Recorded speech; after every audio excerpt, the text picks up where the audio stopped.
Okay. అంటే మీరు ఇప్పుడు ఇంత సక్సెస్ అయిపోయారు కదా!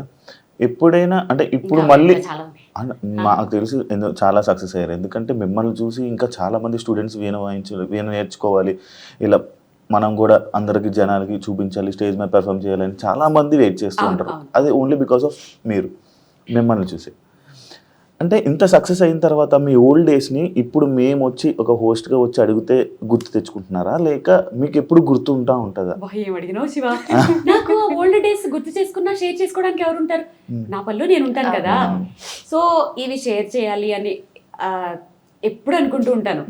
చాలా బాగా అడిగావు. ఇప్పుడు మీరు అడగటం వల్ల కదా ఇవన్నీ చెప్పాను. లేకపోతే అందరూ ఏమనుకుంటారు, ఇప్పుడు నువ్వు కంగ్రాట్స్ చెప్పావు, ఆవిడకేంటి రేంజ్ రోవర్ కార్లో తిరుగుతుంది అది ఇది అనుకుంటారు. కానీ అసలు ఆ పడ్డ కష్టం ఇంకా చాలా క్రిస్ప్గా చెప్పేశాను. కానీ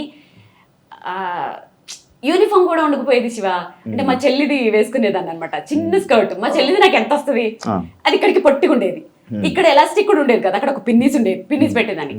కింద చాక్ పీస్ పడిపోతే టీచర్ ఇవ్వమంటే ఒంగోలంటే కష్టం, పిన్నీస్ ఊడిపోతుందో, చాలా రకాలు. ఎంత కష్టంతోటి ఇక్కడికి వచ్చానంటే అందుకని ఇప్పటికంటే కూడా నాకు ఆ ఓల్డెన్ డేస్ అవి చాలా ఇదనిపిస్తాయి, గుర్తొస్తూ ఉంటాయి కదా బాగా. ఎలాంటి సిచ్యువేషన్లో గుర్తొస్తుంది నార్మల్గా మీకు? నేను ఏదైనా కొంచెం ఇప్పుడు ఒక మంచి ప్రోగ్రామ్ చేసిన, ఎవరైనా నన్ను అప్రిషియేట్ చేసిన, ఇప్పుడు ఒక సైకిల్ కొనుక్కున్నాను, ఆ సైకిల్ కొనుక్కున్నప్పుడల్లా అవి గుర్తొస్తుంటాయి. నేను పద్మ ఇప్పుడు మీటింగ్ పెట్టుకున్నప్పుడల్లా వారానికి ఒక్కసారైనా ఆ పాతవన్నీ గుర్చేసి, పద్దు అప్పుడు ఇట్లా అయింది, పద్దు ఏమో దాని చిన్నప్పుడు చెప్తుంటాయి, ఇద్దరు సిమిలర్ గా ఉంటుంటాయి. సో నేను ఖచ్చితంగా మర్చిపోను, గుర్తు చేసుకుంటూనే ఉంటాను. అది ఎందుకు హ్యాపీ అనిపిస్తుంది. ఇప్పటికి గుర్తు చేసుకుంటే మళ్ళీ కళ్ళల్లో నీళ్ళు తిరగడం లాగా. కానీ బాల్యం అంటే చాలా భయము, కళ్ళల్లో నీళ్లు తిరగడం కాదు. బాల్యం అంటే అందరికీ చాలా ఇదంటారు కదా, అమ్మో నాకు బాల్యం అంటే ఎంత భయం అంటే, ఇప్పుడు చచ్చిపోవాలంటే ఒక భయం ఏంటి తెలుసా, అందరూ మళ్ళీ పుడతారు అంటారు కదా. బాబాయ్ మళ్ళీ పుడితే అలాంటి బాల్యం వస్తే ఎలా అంటే, బాల్యంలో ప్లస్లు కూడా ఉన్నాయి. అంటే ఇప్పుడు నేను వీణ నేర్చుకున్నాను, వీణ ఇప్పుడు ఉపయోగపడింది.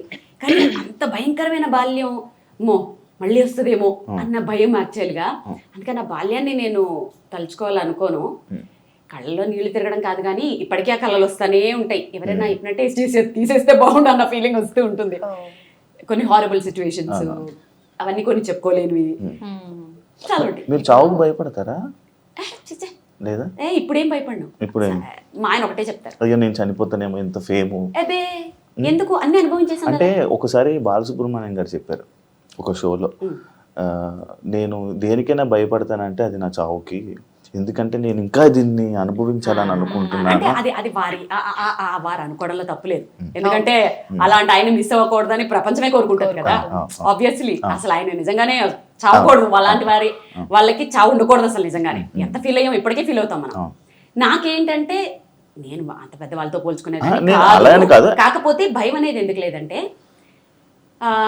ఒకటి కోరికలు లేవు నాకున్న, కోరికలు చిన్నవో పెద్దవో మా ఆయన మొత్తం తీర్చేశారు, నా కోరికలు అనేవి లేవు. నెక్స్ట్ ఇంకా సాధించాలి అనేవి కూడా ఏం లేవు. నేను చిన్నప్పుడు ఒక స్లోగన్ ఉంటుండే నాకు 8th క్లాస్లో, అప్పుడు ఉదయభాను వీళ్ళందరూ యాంకర్గా ఉన్నప్పుడు, రాబోయే కాలానికి కాబోయే యాంకర్ అని. నేను మోస్ట్లీ ఒక 3-4 ఛానల్స్లో మాత్రమే వర్క్ చేయలేదు అంతే. ప్రతి ఛానల్లోనూ 100 ఎపిసోడ్స్ చేశాను. ఇన్ఫ్యాక్ట్ కొన్ని ఛానల్స్లో నేను చెయ్యకుండా కొన్ని 100 ఎపిసోడ్లు అయిపోయిన తర్వాత ఆపేస్తే ఇంకెవరు చేయలేక ప్రోగ్రామ్ తీసేసిన కూడా ఉన్నాయి. సో ఆ విష్ కూడా అయిపోయింది. ఇప్పుడు ఇది చాలు. ఇప్పటికీ 10 ఏళ్లలో మ్యాక్సిమము నా వల్ల కావచ్చు, ఇంకెవరి వల్ల అయినా అనుకోండి, చక్కగా వీణని నేను ఎలాంటి పరిస్థితుల్లో చూసానంటే, అసలు మ్యూజిక్ కాలేజీల్లో కానీ ఈ వీణలు రిపేర్ చేసే షాపుల్లో కానీ కొన్ని ఒక 20-30 వీణలు ఒకదాని మీద ఒకటి పడేసి మేళాలు ఊడిపోయి, తీగలు తెగిపోయి, బూజు పట్టిపోయి, అలాంటి సిచ్యువేషన్లో నేను వీణల్ని చూసిన నేను ఇప్పుడు ఫోటోషూట్స్కి పెళ్లి కూతుర్ల చేతుల్లో, చిన్నపిల్లల చేతుల్లో గ్రూపుగా చిన్నపిల్లలు క్యూట్గా వాయిస్తుంటే, అసలు దాంట్లో నాది ఒక 0.00% అయినా నా కాంట్రిబ్యూషన్ ఉంది. చాలు, ఆశకి హద్దు ఉండాలి, ఇంకెంత ఏముండదు కదా, చాలు. కాకపోతే ఒక్క భయమే, మళ్ళీ పుడితే అలా బాల్యంలో ఆ బాల్యం పుట్టకూడదు, ఆ బాల్యం లేకుండా పుట్టాలి అంతే. సో అందుకని చావంటే భయం లేదు. బేసిక్ గా ప్రతి ఒక్కరు కూడా చాలా వరకు అంటే కష్టాలు ఉన్న ప్రతి ఒక్కరు కూడా అనుకునేది ఏంటి అంటే పేరెంట్స్ దగ్గర పుట్టి పెరిగి ఉన్న ఆ బాల్యంలో ఉన్న లైఫే నేను మర్చిపోలేనిది, ఇప్పుడు ఏంటి కష్టాలు నాకు అని చెప్పి ఆ బాల్యమే మళ్ళీ నాకు రావాలి, ఇది వద్దు అనుకుంటారు. కానీ మీరు రివర్స్ లో అంటే ఇప్పుడు మీరన్న ఈ కష్టాలు ఆబ్వియస్లీ చాలా వరకు మేము ఫేస్ చేసాము అంటారు, కానీ ఎవరిది వాళ్ళకు అర్థం అవుతుంది. అంటే ఎందుకు మీరు ఇలా అనుకోవడానికి రివర్స్ లో అందరికి అంటే అది సిచ్యువేషన్స్ అవి ఏవి షేర్ చేసుకోలేనివి, నా పర్సనల్, అవి చెప్పుకోకూడదు కూడా, బాగోదు. అదంతే. అది తెలిసిన వాళ్ళకి తెలుస్తుంది, విన్న వాళ్ళు వింటూ ఉంటారు కదా. సో పేరెంట్స్ అనేవాళ్ళు కంపల్సరీ పిల్లల్ని దేనికి ఫోర్స్ చేయకూడదు ఎప్పుడు. అంటే జనరల్గా చెప్తున్నాను, నాది కాదు, మామూలుగా చెప్తాను. ఓకే, పిల్లలకి ఎప్పుడు ఫ్రీడమ్ ఇవ్వాలి, పెంచేలా పెంచాలి. పేరెంటింగ్ కూడా చాలా పర్ఫెక్ట్. అసలు ఇవాళ రేపుల్లో పిల్లలకి నువ్వు అడగకపోయినా చెప్పేస్తున్నాను. ఇప్పుడు పిల్లలు ఒక చిన్న క్లారిటీ, అంటే పిల్లలు అంటే అమ్మాయా అబ్బాయా? ఇద్దరు. ఇప్పుడు చాలా మంది పిల్లలు మన గాడి తప్పిపోయి చాలా మందిని చూసినప్పుడు ఇప్పుడు ఎట్లున్నారు, తప్పు పేరెంట్స్ది, పిల్లలు కాదు. ఎందుకంటే ఒక 30 years బ్యాక్ పిల్లలు ఇలా లేరు, చక్కగా పెరిగారు, చక్కగా సంసారాలు చేసుకున్నారు. నిజంగానే. ఓకే, అంటే నువ్వు ఇంకా ఫుల్ఫిల్ అవ్వలేదు, హాఫ్ వరకు మంతుడని ఫీల్ అవుతున్నాడు. నాకు తెలీదు, మాక్సిమం నేను చూసినంత వరకు పర్వాలేదులే, అంత మరీ నువ్వు ఆ బ్యాచ్ కి చెందినోడివి కాదని నా ఫీలింగ్.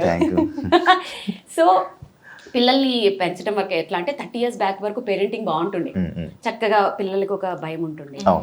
ఇప్పుడు ఏంటంటే పేరెంటింగ్ ఎలా మారిపోయిందంటే పాపం వాళ్ళని కూడా తప్పు పట్టలేము. ఈ ఐటీ జాబ్స్ అను, ఆధునికత పేరుతో ఆఫీసులకి వెళ్ళాలి, సంపాదించాలి, ప్రాపర్టీలు కొనాలి, లోన్ తీర్చాలి, పొద్దుట లేవాలి, బాక్సులు కట్టాలి, పిల్లల్ని స్కూల్కి పంపాలి, కిందకి తీసుకురావాలి, ట్యూషన్స్ పెట్టించాలి, చదివించాలి, పడుకోబెట్టాలి.